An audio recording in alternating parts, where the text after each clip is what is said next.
Ambalma Joliba TV News jawani flaba wanga folini tanuni ambo tagadi au bela jelema bi jumado ina membi utukalut letani flakofo malikono ani maliko ka amba ufoka au wali nyumando au bisimila ka kuna fundi gafi ula kali keneka limana uni la dala jemu kan anfea dongo do membe sigi ka tandene fuka se jumado ma nage kan kono to ma temeni sanga bisabaye fuka ta se akan tama sanga bisaba nyona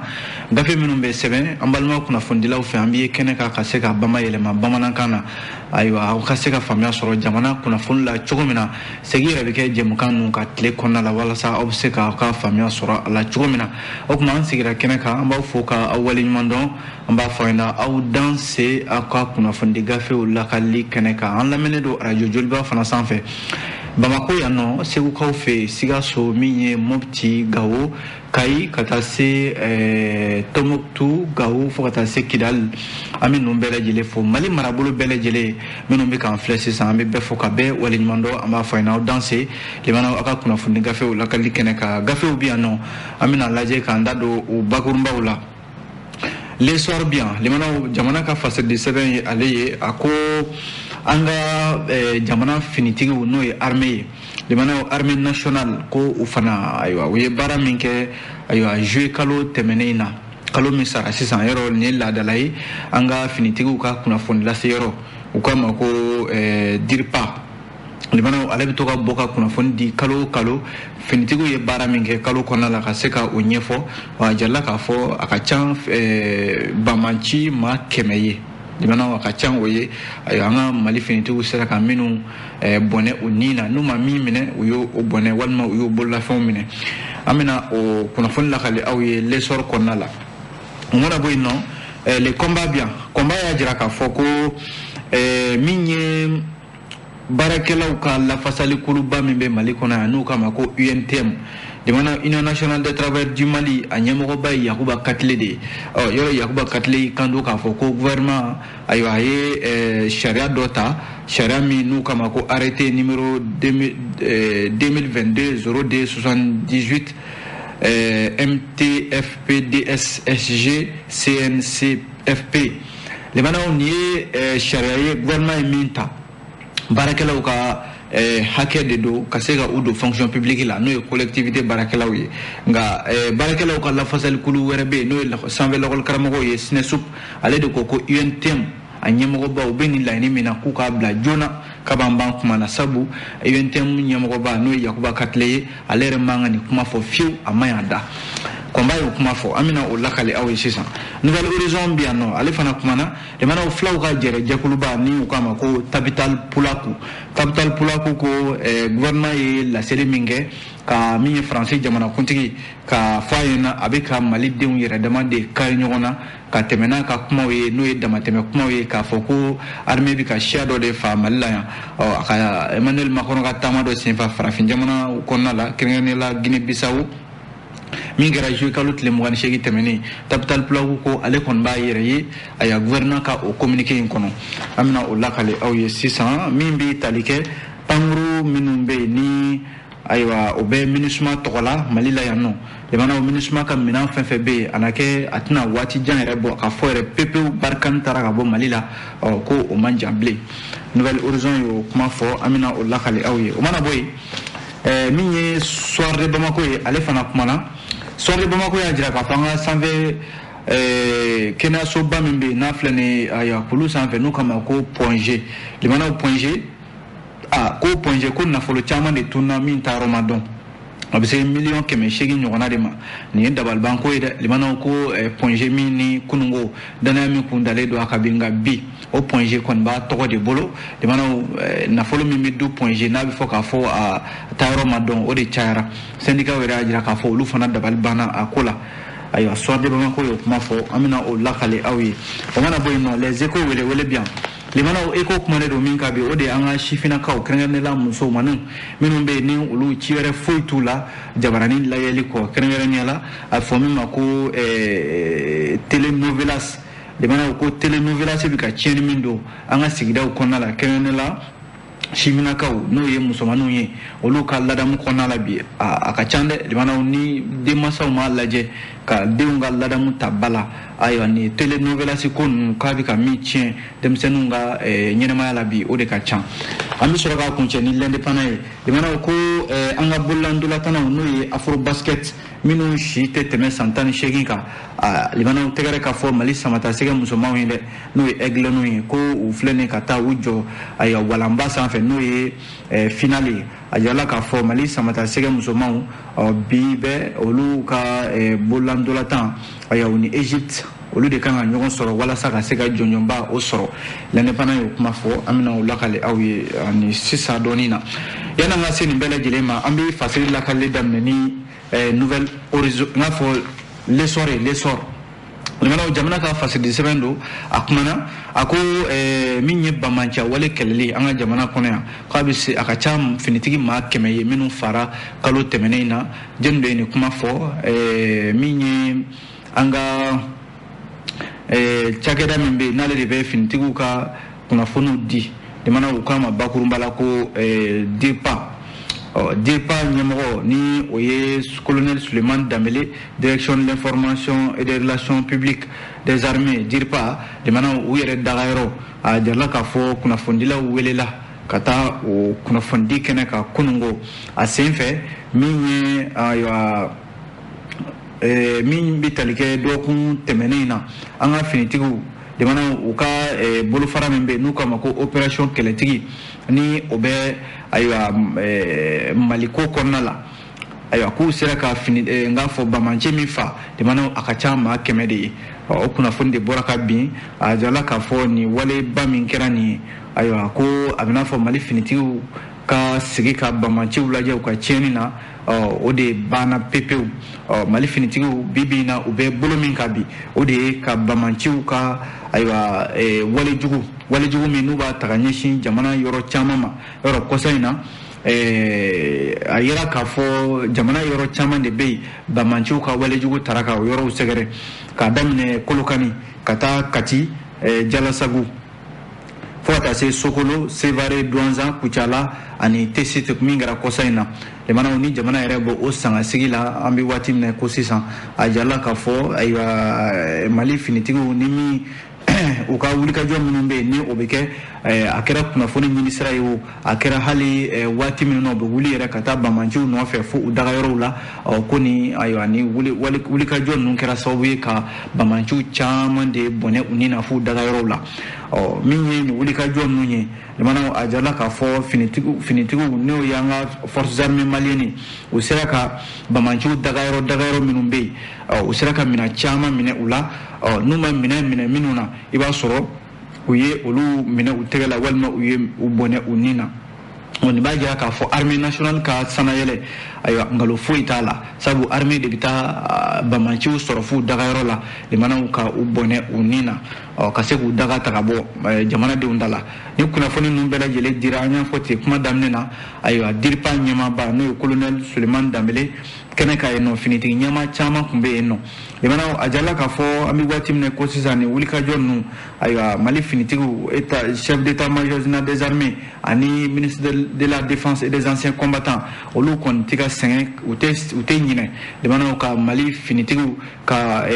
u dusukolo ka a jija ani ka minɛnw di u ma kɔsa in na colonel Suleiman Dambele ka fɔ la finitigiw ye minɛn minnu sɔrɔ limanaw a kɛra sababu ye ka u dusu kɔgɔ wa u ka baaraw a bɛna caman de fara o jija kan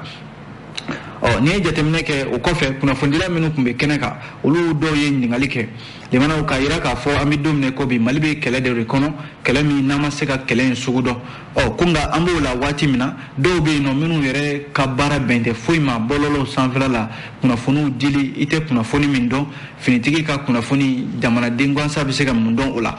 ko dɔw bɛ yen minnu bɛ yen n'o ye vidéomaniw n'a ɲɔgɔnnaw ye olu de bɛ t'u sigi bɔlɔlɔw sanfɛ walima activistes n'a ɲɔgɔnnaw limanaw k'u yɛrɛ kɛ i b'a fɔ olu de bɛ finitigiw ka ko bɛɛ lajɛlen dɔn ka kunnafoni bɔ fan o fan n'a ka d'u ye k'a fɔ ayiwa bɔlɔlɔ ninnu sanfɛ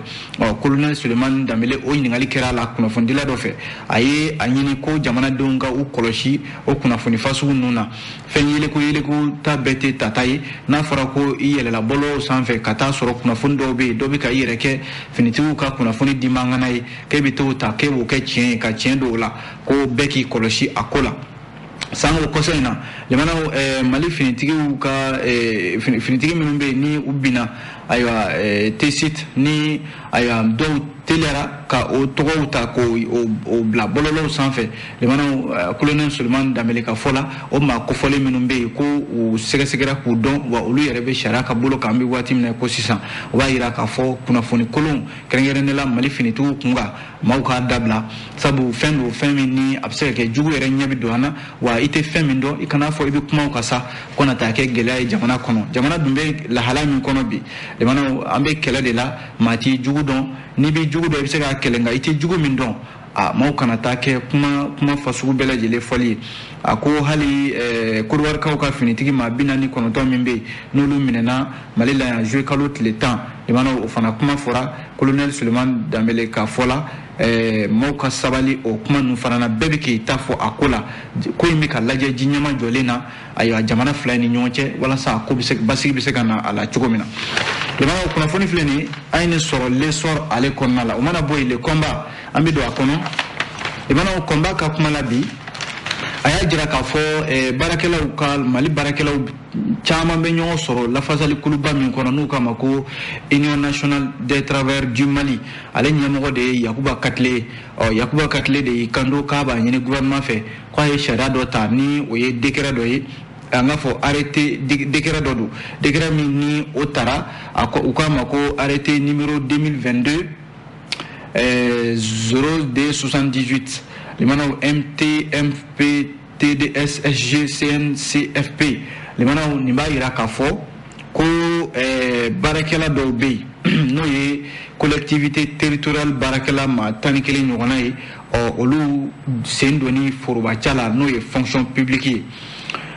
min ye UNTM ye ale de y'a yira k'a fɔ ko min filɛ senna nin ye ko gouvernement k'a jɔ joona u ye waati yɛrɛ di Mali gouvernement ma kɛrɛnkɛrɛnnen la ministre min bɛ yen n'o bɛ forobaca kunna ministre du travail et de la fonction publique Awa Paul Diallo ko a ka nin baara in jɔ secrétaire général min filɛ nin ye SINESUP n'o ye sanfɛ l'école karamɔgɔw olu ka lafasali kulu fana de y'o ye syndicat national de l'enseignement supérieur et de la recherche scientifique SINESUP a ɲɛmɔgɔba Abdou Male ale fana bɔra ka Yakuba Katile k'a fɔ a ɲɛna ko maa do nin kuma in man ɲi ale da ale kana kɛ maa ye min bɛ tasuma wuli ayiwa baarakɛlaw fana ni ɲɔgɔn cɛ sabu Yakuba Katile yɛrɛ ale bɛ jɔyɔrɔ min na bi jɔyɔrɔ in t'a yamaruya fiyewu a ka hali kuma syndicats tɔgɔ la sabu jɔyɔrɔ min b'ale bolo bi n'o ye conseil économique et social et culturel o ɲɛmɔgɔ de ye ale ye jamana ka cakɛda jɔsenba dɔ don ale tɛ se k'i to o cakɛda in ɲɛmɔgɔya la k'a bɛ syndicats yɛrɛ baara kɛ o ye fɔlɔ ye filanan ye mun ye Yakuba Katile tɛ maa ye bi a kɛmɛ ka ale bɛ jɔyɔrɔ camanba de la jamana kɔnɔna la yan a k'a to maa wɛrɛ ka nin kuma fɔ o ka fisa ale yɛrɛ ye sabu i tɛ se k'i to nin cakɛda ninnu na ka tila k'a fɔ k'i bɛ syndicats yɛrɛ baara kɛ limana o bɛ n'a fɔ maa min bɛ ka kiiri tigɛ e yɛrɛ ye lafasaliba ye o tɛ se ka ɲɛ min ye Abdou Male n'o ye SINESUP ɲɛmaa ye a ko b'a ɲini Yakuba Katile fɛ a k'i dabɔ nin ko in na sabu a kana na fɛn de don fɛn min ni bɛnkan de don Mali gouvernement ani syndicats ni ɲɔgɔn cɛ Abdou Male y'a jira k'a fɔ ko a bɛ ka baarakɛla minnu kofɔ tan maa 400 maa 42 gouvernement de ye sariya ta limanaw an k'a fɔ septembre kalo tile 14 san 2019 maa fɔlɔw olu tara a bɛ se maa 32 ɲɔgɔnna ma utukalo tile 14 san 2021 maa filanan olu fana kun bɛna ta a tɔ kun ye maa 11 min ye n'olu bɛna ta ayiwa ka bila Mali forobaca la n'o ye fonction publique ye Yakuba Katile ka tɔn n'o ye UNTM ye ale de ye wulila k'i jɔ ko gouvernement ka segin kɔ joona k'a b'an ban kuma na SINESUP ɲɛmaa n'o ye Abdou Male a ko Yakuba Katile tɛ mun kalama nin ye bɛnkan de ye Mali gouvernement ani baarakɛlaw ni ɲɔgɔn cɛ k'a fɔ ko contractuel minnu bɛ n'o ye baarakɛla wɛrɛw ye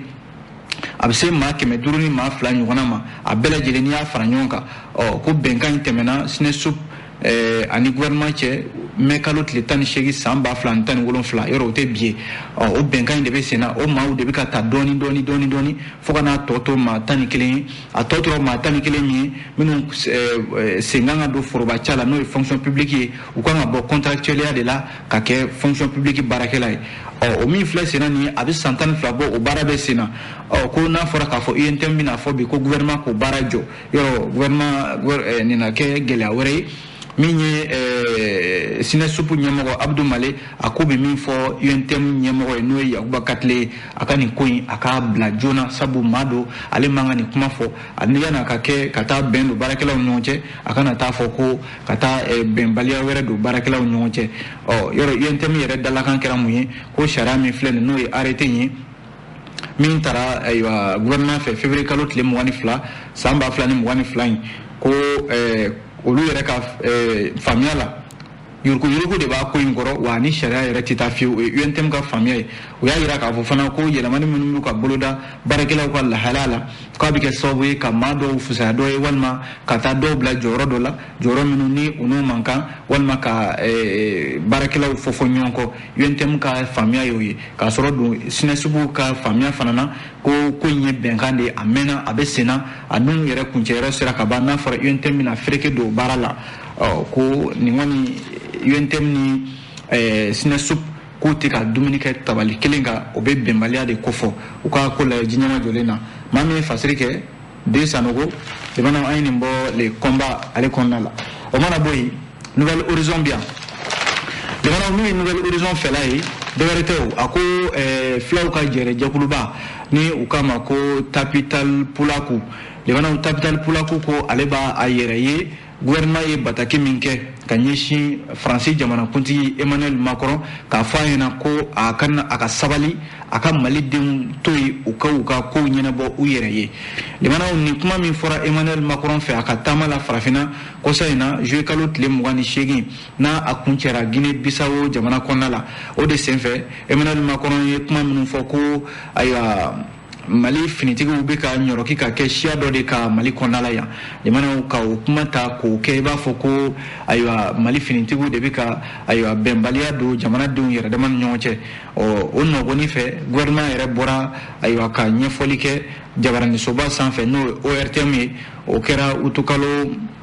tile 10 k'a fɔ Emmanuel Macron ɲɛna limanaw k'a fɔ a ɲɛna ko ayiwa a ye nin kuma min fɔ nin ye a ka sabali a ka kuma minnu bɛ yen ni kuma jantigidanw don ka malidenw yɛrɛ dama bila ɲɔgɔn na walima dɔwɛrɛ tɛ juguyaw kumaw don ka ɲɛsin Mali jamana ma a k'a dabila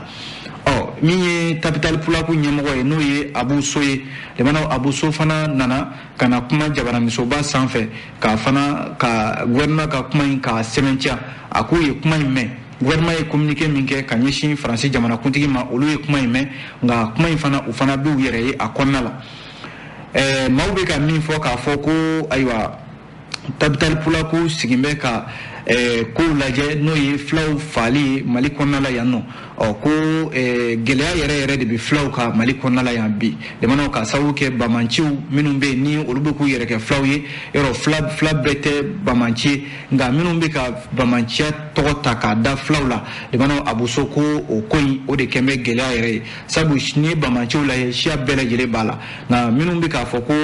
ayiwa bamanciw bɛɛ lajɛlen ye filaw ye o de kɛra sababu ye Emmanuel Macron bɔra ka nin kuma in fɔ k'i sinsin o kan nka Abu So y'a jira k'a fɔ tiɲɛ don gɛlɛya misɛnninw bɛ yen dɛ nka olu ye laɲini fɛn fɛn kɛ Mali gouvernement fɛ k'a fɔ de filako kuma min filɛ nin ni ayiwa a kuma bɛ senna ko Mali gouvernement o ye jaabi di a bɛɛ lajɛlen la wa ɲɛ sɔrɔla a kow caman na wa olu ka fɛla ye min ye Mali gɛlɛya maa wɛrɛ t'a ɲɛnabɔ dɛ communauté internationale tɛ maa wɛrɛ tɛ Nations Unies tɛ Faransi tɛ olu maliden yɛrɛ damaw de b'u ka koɲɛ ɲɛnabɔ yan o de la a yɛrɛ bɔra k'a fɔ k'u b'u yɛrɛ ye gouvernement ka communiqué in kɔnɔ u bɛ tugu gouvernement kɔ olu n'u ka jamana ɲɛmɔgɔw b'a ɲɛnabɔ ayiwa Mali la yan maa wɛrɛ tɛ se ka Mali gɛlɛya ɲɛnabɔ n'a ma kɛ ni malidenw yɛrɛ dama ye o de la k'u b'a ɲini Mali gouvernement fɛ u ye laseli min kɛ k'a fɔ Emmanuel Macron ye a ka sabali a ka Mali to a damana ayiwa Mali ni a den yɛrɛ dama olu de bɛ ka fɛɛrɛ ɲini u ka gɛlɛya la a kana fɔ k'a b'i da don ko wɛrɛ la Tapital Pulaku ko ale bɛ i yɛrɛ ye o kɔnɔna la wa olu ka fɛla ye min ye bi o de ye gɛlɛya min bɛ Mali la bi ni furaba sen tɛ ka sɔrɔ a la u k'a lajɛ k'u tɛgɛ di ɲɔgɔn ma bɛɛ lajɛlen ka kɛ jamanaden ɲuman ye walasa nin ko min filɛ sen na don dɔ a ka fɔ ko Mali a ye nin gɛlɛya in sɔrɔ nka lafiya bɛ yen bi Ala ka o don yira an na jamanaw yan'an ka bɔ Nouvelle Horizon kɔnɔ aya dira k'a fɔ ko taji ko gɛlɛya sababu la limana e ko an ka pankuru olu fana tɛ ka gɛlɛya in ye sabu pankuru ninnu n'o ye avion ye olu tɛ se ka pan ni taji fana t'a kɔnɔ taji min bɛ kɛ avion kɔnɔ o ko a ma de ko kérosène limana ko kérosène ko gɛlɛya de bɛ an ka pankuru jigi kɛnɛ la bi o de kɛra sababu ye cakɛda min bɛ yen ni ale ye pankuru cakɛda ye u k'a ma ko compagnie Sky Mali limana a ko k'a b'a ka client olu ladɔnniya k'a f'u ɲɛna ko ayiwa kérosène dɛsɛlen don bi n'o ye taji min bɛ kɛ avion kɔnɔna la limana o de ye gɛlɛya sababu la min ye Sky Mali a ɲɛmɔgɔw u k'u b'u u ka client ladɔnniya k'a fɔ u ka taama minnu tun bɛ yen n'olu tun bolodalen don u y'a caman bɛ u y'a bɔ a dɔgɔ kɔrɔ ka sababu kɛ ko tajiko gɛlɛya ye jamana taji ninnu minnu na a bɛ bɔ ayiwa Ukraine jamana de kan yɔrɔ Ukraine yɛrɛ Russie ni Ukraine bɛ ɲɔgɔn na bi u kɛmɛ ka datugu Ukraine da la ko n'i ye farafinna lajɛ limana taji fɛn fɛn bɛ yen n'a bɛ sɔrɔ an fɛ yan nɔ a fanba a bɛ bɔ Ukraine jamana de kan ko Ukraine datugu bɛ olu da la bi ka sababu kɛ u ni Russie ka kɛlɛ ye ko hali cakɛda minnu bɛ yan nɔ n'o ye pankuru cakɛdaw ye i n'a fɔ Tunis Air Côte d'Ivoire ani Mali la Sky Mali olu y'a jira k'a fɔ ko ka taama minnu bɛ yen n'a kun bolodalen don taama ninnu caman de bɛ a bɔra a dɔgɔ kɔrɔ ka sababu kɛ kérosène ko gɛlɛya ye an bɛ don min na ko bi limana ko hali Mali la yan nɔ an ka finitigiw ka pankuru minnu fana bɛ yen n'olu bɛ pan a gɛlɛya ma se olu ma dɛ sabu ko gouvernement kɔni kɛmɛ ka fɛɛrɛ tigɛ i n'a fɔ kunnafoni b'a jira cogo min na Nouvelle Horizon kɔnɔ walasa a gɛlɛya in kana se olu ma limana kunnafoni filɛ nin an ye nin bɔ face de semaine Nouvelle Horizon ale kɔnɔna la ni o bɔra ye an bɛ don le soir de Bamako kɔnɔ min ye soir de Bamako ye limana a y'a jira k'a fɔ ko an ka kɛnɛyasoba min bɛ yen ni ayiwa ko a ma ko point G limana point G bilama a ko tɔgɔ tiɲɛ bɛ a nɔfɛ ka sababu kɛ nafolo caman de tununa ni yɔrɔ in kɔnɔna la nafolo ninnu taayɔrɔ ma se ka dɔn a kɛra ayiwa vérificateur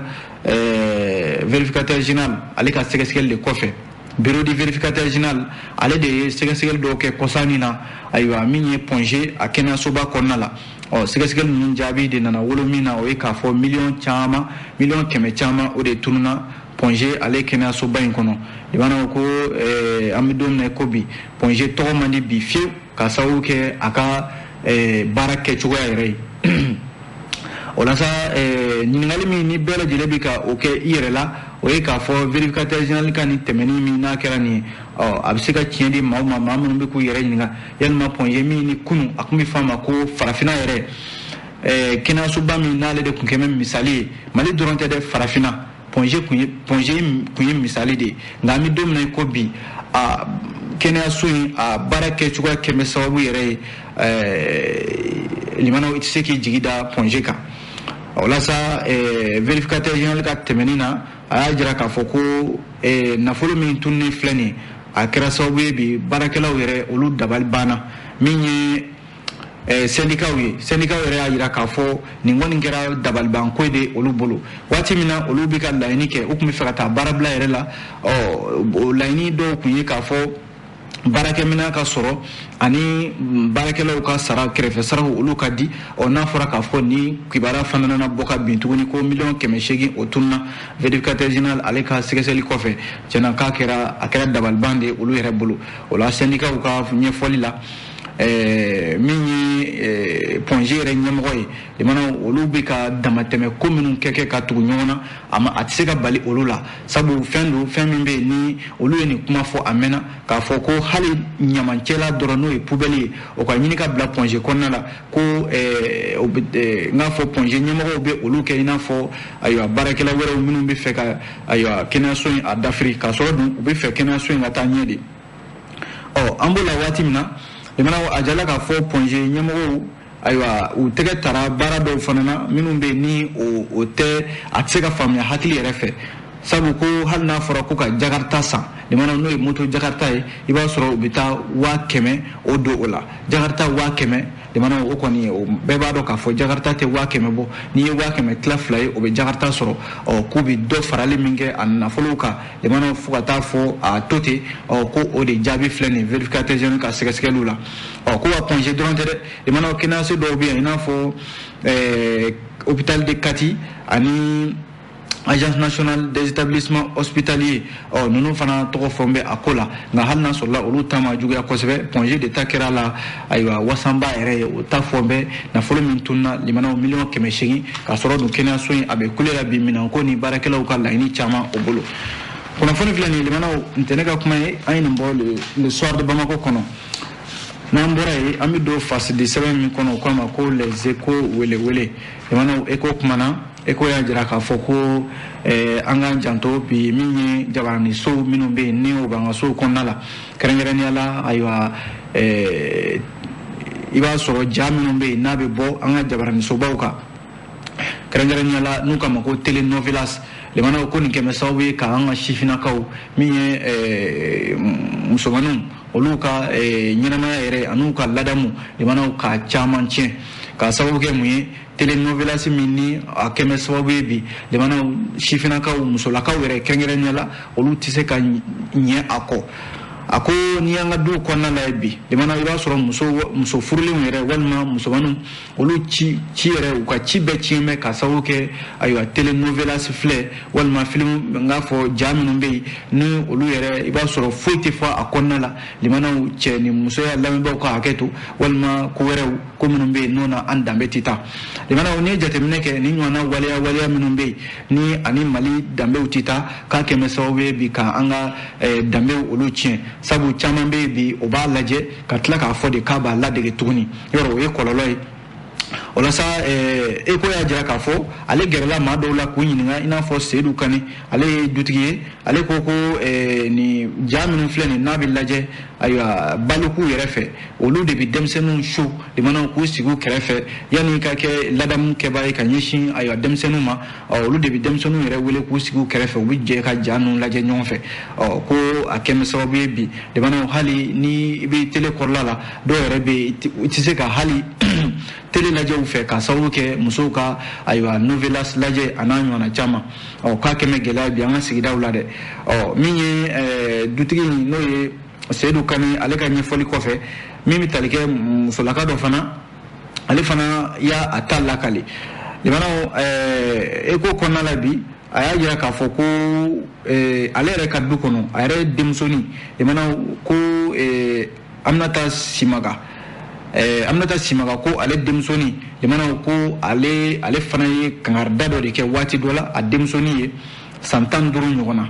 o y'a sɔrɔ a fana telenovelas filɛ de ka di a ye kosɛbɛ o telenovelas min n'a b'a lajɛ n'u k'a ma ko Catalina limanaw jaja o filimu in na i b'a sɔrɔ fɛn caman de bɛ bɔ o kɔnɔna la a fana y'a lajɛ k'a b'o de ladege don dɔ la ale y'a denmusonin kɔrɔfɔ dɔrɔn k'a fɔ a ɲɛna i ye nin min kɛ nin ma ɲɛ ja a taara da de tugu a yɛrɛ da la limanaw ka lamu ta k'a yɛrɛ fari bɛɛ tigɛ walima k'a fasajuru dɔ tigɛ n'o ye joli sira dɔ ye joli de bɔra sa k'o tɛ jɔ o dimi min yɛlɛla fɛ dɛ da tugulen a yɛrɛ da la a kulela ba in ka sɔrɔ ka n'o ye Aminata Simaga ye ka sigiɲɔgɔnw wele ka sɔrɔ ka na ka da kari ka bɔ a da la u taara sɔrɔ a kɛmɛ ka lamu kɛ k'a yɛrɛ fara ja ko u taalen n'a ye dɔgɔtɔrɔso la a kɛnɛyalen a ka sɔrɔ k'a fɔ a yɛrɛ dɔgɔkɛnin dɔ bɛ yen a y'a f'u ɲɛna ko ale tun bɛ ka novelas de lajɛ ko